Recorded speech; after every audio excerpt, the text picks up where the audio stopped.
सर्दी की छुट्टियां हो गई थीं और सीता और उसका परिवार मनाली जाने के लिए तैयार हो रहे थे। तभी सीता की बेटी परी उसके पास दौड़ते हुए आती है। मामा, आप मेरी वो लाल वाली टोपी और ग्लव्स भी रख लेना। वहाँ पर तो कितनी ठंड होगी ना, बर्फ भी गिर रही होगी ना। नहीं नहीं, मैं खूब सारे कपड़े पहन कर रहूंगी। कहीं मुझे सर्दी लग गई तो छुट्टियों का सारा मजा बेकार हो जाएगा। हाँ परी, वो टोपी और ग्लव्स तो मैंने पहले ही रख लिए हैं। तुम चिंता मत करो, मैं हूं ना, मैं तुम्हें बिल्कुल भी ठंड नहीं लगने दूंगी। तभी सीता का पति विक्की वहां आ जाता है। अब हमें निकलना चाहिए सीता, तुम दोनों तैयार हो ना?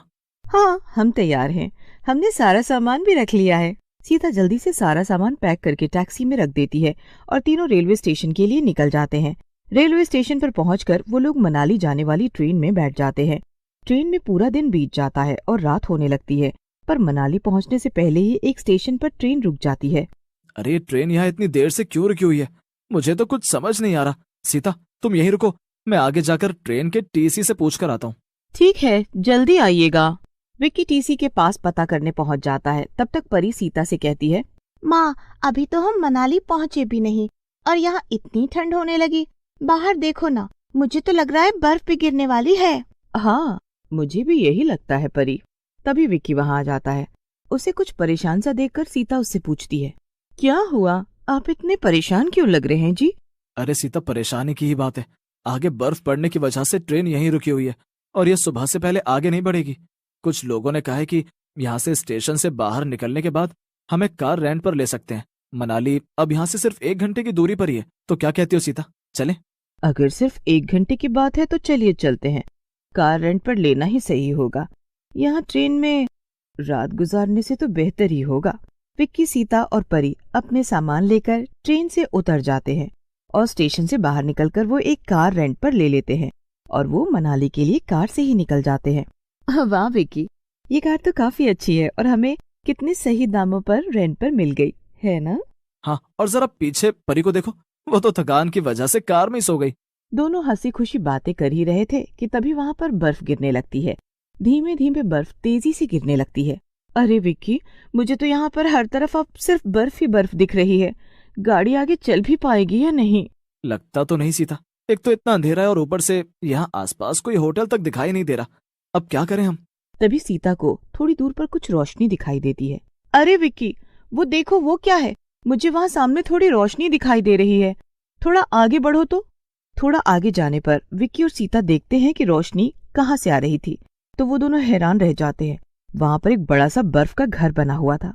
अरे विक्की, क्या ये सचमुच में एक बर्फ का घर है या मैं कोई सपना देख रही हूँ?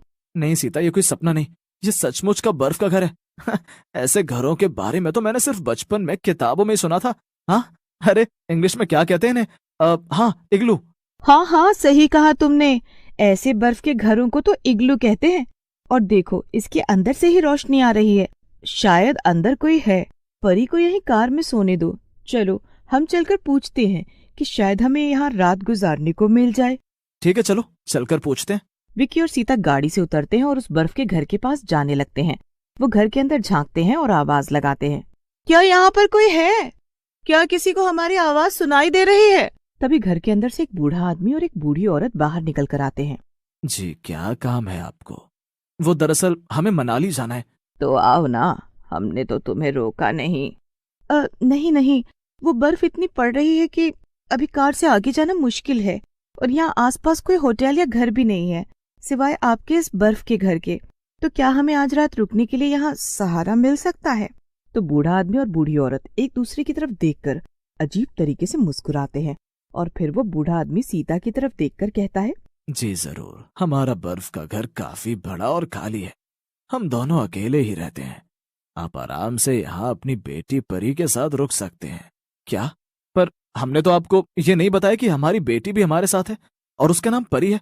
तो आप वो मैं एक ज्योतिष हूँ। मैं सिर्फ इंसान का चेहरा देखकर ही उसके बारे में सब कुछ बता सकता हूँ।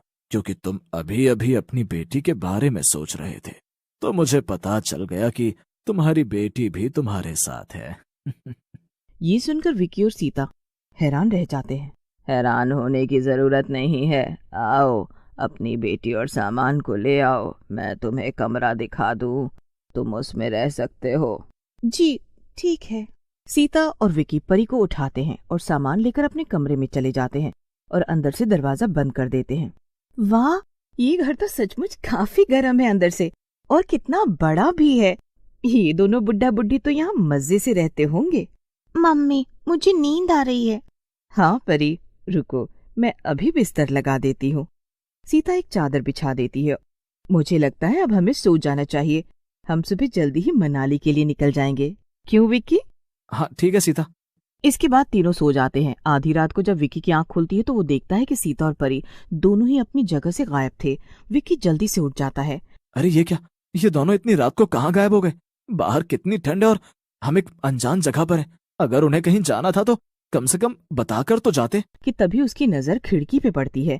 खिड़की के बाहर से बहुत तेज रोशनी आ रही थी।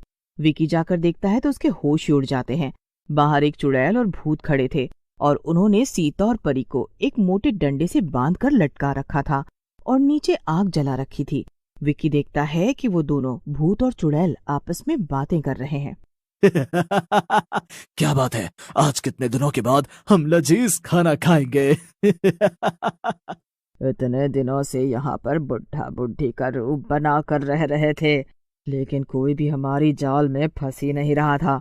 आज जाकर ये बकरे फंसे हैं। बस अब जल्दी से इन दोनों माँ बेटी को इस गर्म आग में सेक कर खा लेते हैं। अरे हाँ, अभी अंदर एक इंसान और सो रहा है ना। चलो कोई बात नहीं, उसे कल सुबह नाश्ते में खा लेंगे। भूत और चुड़ैल की बात सुनकर विक्की बहुत परेशान हो जाता है। अरे ये सब आखिर हो क्या रहा है? अब क्या करूं?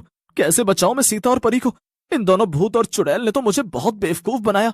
नहीं, मुझे जल्दी से कुछ करना ही होगा। सीता और परी को इस आग से कितनी जलन हो रही होगी। चलो जल्दी से घर चलकर देखते हैं, कहीं वो आदमी भागने की कोशिश तो नहीं कर रहा है। भूत और चुड़ैल घर के अंदर आते हैं, लेकिन तभी विक्की खिड़की से कूदकर बाहर निकल जाता है। विक्की जल्दी से जाकर कमरा बंद कर देता है। अरे लगता है कि वो आदमी बाहर निकल गए। चलो जल्दी बाहर चलो। विक्की सीता और परी की रस्सियां खोल देता है और उन्हें एक पेड़ के पीछे छिपने को कहता है। सीता, जब तक मैं वापस ना आऊं तब तक तुम परी के साथ यहीं पर छिपी रहना। याद रहे, कुछ भी हो जाए यहाँ से बाहर मत निकलना। क्या? लेकिन आप कहाँ जा रहे हैं? चलिए ना, हम यहाँ से भाग चलते हैं। नहीं सीता, हम भाग भी गए तो ज्यादा दूर तक नहीं भाग पाएंगे। हमें इन भूतों और चुड़ैल का कुछ पक्का इलाज करना पड़ेगा। मेरे पास बहुत अच्छा प्लान है, तुम बस यहीं छिपी रहो, मैं अभी आता हूँ। इतना कहकर विक्की वहाँ से चला जाता है। सीता और परी चुपचाप पेड़ के पीछे छिपे रहते हैं। वहीं दूसरी तरफ भूत और चुड़ैल दरवाजा तोड़ देते हैं और बाहर आ जाते हैं। मुझे बहुत गुस्सा आ रहा है, पूरा इलाका हमारा है, आखिर हमसे बचकर वो लोग कहाँ जाएंगे। एक बार मेरे हाथ लग जाए तब उन्हें अच्छा सबक सिखाऊंगी। उनकी हिम्मत भी कैसे हुई हमसे चालाकी करने की। भूत और चुड़ैल आपस में बात कर ही रहे थे कि तभी विक्की पीछे से आ जाता है और उन्हें आग में धक्का दे देता है। बचाओ बचाओ बचाओ बचाओ। दोनों भूत और चुड़ैल जलकर राख हो जाते हैं। तब विक्की सीता और परी को भी पेड़ के पीछे से बाहर ले आता है। मुझे तो यकीन ही नहीं हो रहा कि हम जिंदा बच गए। मेरे रहते हुए मैं अपने परिवार को कुछ होने कैसे दे सकता था? मुझे पता था कि ये दोनों हमें ऐसे भागने नहीं देंगे, इसीलिए मैंने तय कर लिया था कि अब इन्हें मारकर ही हम यहाँ से जाएंगे। तो चलिए जल्दी से यहाँ से चलते हैं। हाँ पापा, मुझे भी यहाँ बहुत डर लग रहा है। इसके बाद विक्की अपनी कार लेकर आता है और तीनों उस जगह को छोड़कर चले जाते हैं।